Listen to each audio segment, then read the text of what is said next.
Shalom, pagi bersama tundukkan kepala, pejamkan mata saja. Inilah anak yang kau kasihi. Kami bagikan biji matamu, kesayangan Bapa.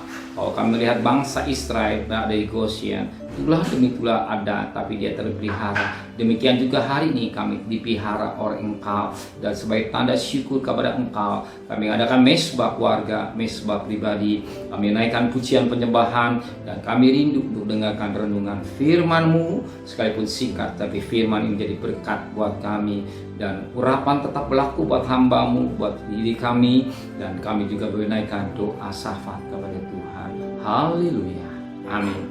Shalom, pagi. Mari sama-sama kita akan membuka firman Tuhan 2 Korintus pasal 9. 2 Korintus pasal 9 ayat 6 sampai ayat 14. Saya bagi dan dua bagian. 2 Korintus pasal 9 ayat 6 sampai ayat 9, ayat 10 sampai ayat 14 besok. Memberi dengan sukacita membawa berkat. Camkanlah ini. Orang yang menabur sedikit akan menuai sedikit juga, dan orang yang menabur banyak akan menuai banyak juga. Hendaklah masing-masing memberikan menurut kerelaan hatinya, jangan dengan sedih hati atau karena paksaan, sebab Allah mengasihi orang yang memberi dengan sukacita. Dan Allah sanggup melimpahkan segala kasih karunia kepada kamu, supaya kamu senantiasa berkecukupan di dalam segala sesuatu, dan malah berkelimpahan di dalam berbagai kebajikan. Seperti ada tulis, ia membagi-bagikan, ia memberikan pada orang miskin, kebenarannya tetap untuk selamanya. Firman Tuhan mendidik kita pada ayat 6. Camkanlah, perhatikanlah dengan teliti. Apa tujuannya? Orang yang menabur sedikit akan menuai sedikit juga. Orang yang menabur banyak akan menuai banyak juga. Ini bicara tabur Tuhan. Kalau kita mempersembahkan korban kepada Tuhan sedikit, kita juga akan menuai sedikit. Sebab hukum tabur Tuhan tetap berlaku sampai sekarang. Orang yang nabur biji gandum nggak mungkin sedikit hasil banyak, nggak mungkin. Dia harus tabur sebanyak mungkin. Maka gandum itu. Demikian juga kalau kita menabur kebaikan, kita akan menuai kebaikan. Kalau kita menabur kejahatan, kita akan menuai kejahatan. Mengapa? Sebab Galatia 6 ayat 7, Allah tidak sesat. Apa yang kita tabur, kita akan tuai. Maka perhatikan baik-baik. Kita jangan main sembarangan dalam hidup ini. Bahwa kalau kita yang tabur, kita akan tuai. Tuai, justinya sakit waktu kita menuai yang jahat. Dia akan menuai akibat perbuatan jahat. Saya ingat seorang yang tidak asing lagi, seorang yang diurapi Tuhan 3 kali. Atas Yehuda 7 tahun setengah, pertama atas Samuel, kedua atas Yehuda, 7 tahun setengah atas Israel. Orang 3 kali diurapi dengan luar biasa. Yang tidak lain tak asing lagi itu Daud. Karena dia menabur dalam dosa. Dia menzinai isi orang, bukan saja menzinai isi, tapi membunuh suami orang.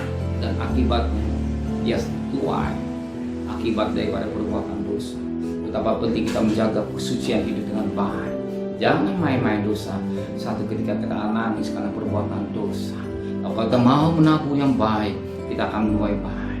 Camkanlah. Kalau kita mampu sembarangan, kita juga akan menuai sembarangan. Tapi kita menabur dengan tulus ikhlas, lain hasilnya kita akan nikmati tulus ikhlas. Bukan ukur tabur Tuhan itu sembarangan. Kalau kita menabur dan sediakan waktu kita Tuhan pada pagi hari, kita rela sediakan waktu untuk Tuhan pada pagi hari, utamakan Tuhan. Tuhan juga akan memberkati apa yang kita tabur. Kita korban waktu kita buat Tuhan. Mungkin setengah jam, sejam, Tuhan juga akan memberkati kembali. Sebab rezeki tidak pernah terlambat, pertolongan Tuhan tidak pernah terlambat, dan Tuhan tidak pernah tergesa. Tepat persis Dia nolong dan menyelesaikan dan mencukupi untuk hidup kita. Kita ingat ya, kisah seorang ulat bulu ketika masuk dan kepompong, dan berapa hari saya tidak tahu, dan ketika setelah itu masih kepompong, berapa hari kemudian dia keluar dari kupu-kupu.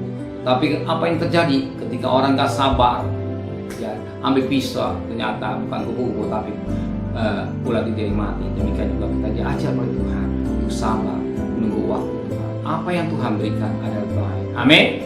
Terima kasih Bapa di surga. Kami mengerti akan firman Tuhan. Kami juga melabur waktu buat Engkau. Utamakan hidup untuk Engkau. Baik finansi maupun waktu, pikiran kami. Semua buat Tuhan. Tuhan juga akan perhitungkan dan apa yang kami korbankan. Sertai perjalanan kami bekerja, berdagang, sekolah, kuliah. Pergi dengan selamat, pulang dengan selamat. Apa aja kebutuhan kami cukupkan. Kembalikan besok pagi tubuh yang sehat dengan tidak kurang satu apapun juga. Berkati Bapak Presiden, Wakil Presiden, para Menteri, para Gubernur, para Bupati, para Wali Kota, para Camat, para Lurah, para RW, para RT, Magis, para relawan, para TNI Polri. Mereka sebagai hamba-hamba Allah, berikan mereka hikmat yang dari surga, supaya mereka takut kepada Tuhan. Terima kasih Bapa di surga, dan tahun politik tetap kau pelihara bangsa kami dengan keamanan yang luar biasa. Segala kekasih, terimalah berkat nikmat dari Allah Bapa, cinta kasih sayang dari Tuhan Yesus Kristus, dan berkat Roh Kudus nyertai saudara mulai hari ini sampai Maranatha Tuhan Yesus datang. Yang cinta dia katakan amin. Tuhan memberkatinya.